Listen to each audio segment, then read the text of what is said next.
Hi, everybody. Welcome back to Stefanie Drysdale's weekly cybersecurity update, special edition, with her special guest, Mr. Adam Honor, security advisor and former head of security from Dyson. Ms. Stefanie, Mr. Adam, welcome to the show. Thank you, Good Chuck. to be here, Chuck. Adam, thank you for joining us today. Hi, Stefanie. Thanks for having me. Sure.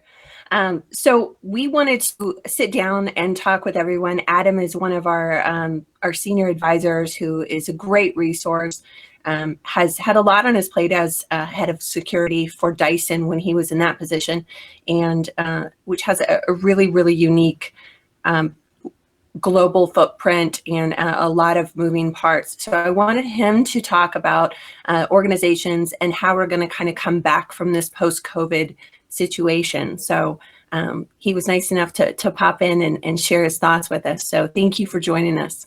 So when we're looking for how we're going to come back from all of this and what this is going to look like, what kinds of things as a leader, a security leader, are you looking for time and how to kind of go back into that?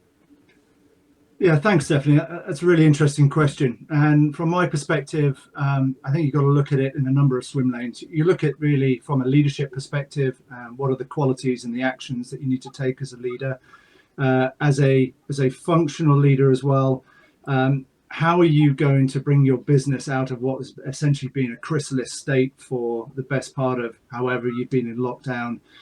And then it's really the security considerations, as you know, as we are all security practitioners. It's the consideration thereof of the renewed and revised threat environment in which we're operating in that COVID has presented, and then how we respond to that. And so, if we take it from the first perspective, really, I think you're aware that I'm a member of the International Security Managers Association. This is an organization of 400 plus CISOs, CSOs, and really from the onset of this pandemic in mid-January, as an organization, we've been gearing up and meeting on a regular basis to discuss our response to this incident. And that response has really been very much around, developing strategic response, getting together on a weekly basis to start benchmarking and identifying how we can best support our organizations in response.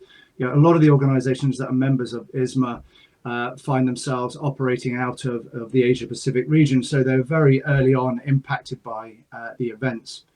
Thereafter, as this pandemic has really swept west and hit the rest of the world, it's really been how can we as an organization come together as thought leaders and enable our organizations to continue operating within the confines of the new operating environment dictated very much by our respective governments.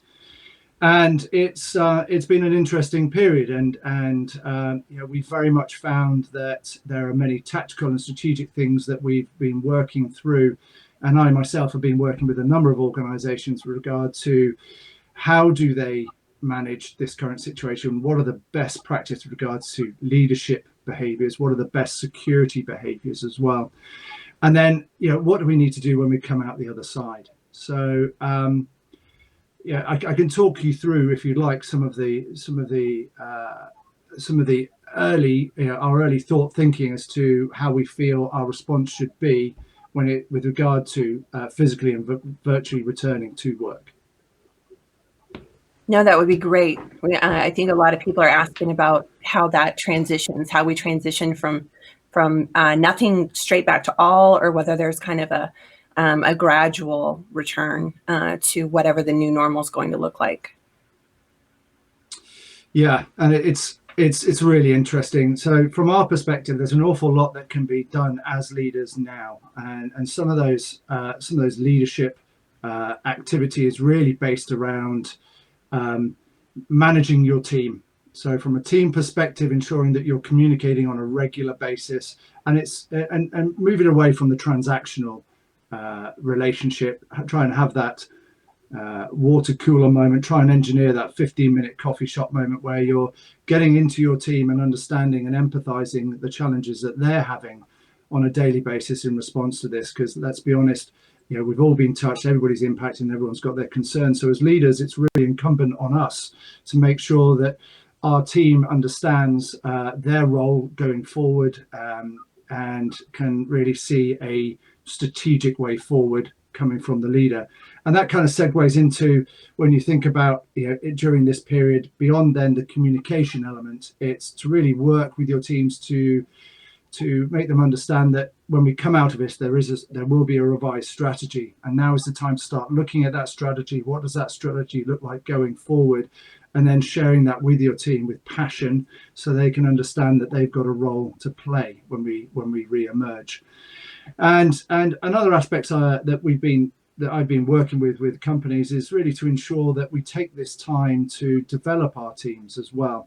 There's an awful lot of people working from home right now, and there's now's a really good opportunity to start taking time to develop our teams in ways that we probably didn't have the time when we were fully engaged in what was normal business practices.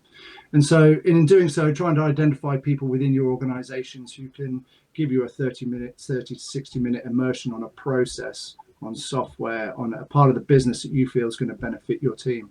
So those are just some of the soft skills. And then really when we start emerging, it's then starting to look forward with that strategy, sharing it internally with your customers, internally with your team, managing up to the executive leadership team and beyond, to make them understand that really post this crisis, that you've got a plan that's going to enable us to go forward.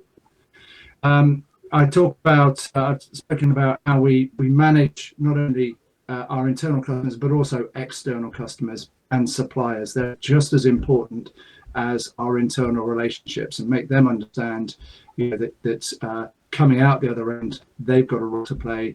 But also that the health, safety, and security of our customers as well, will be very much front and center with regard to our thoughts.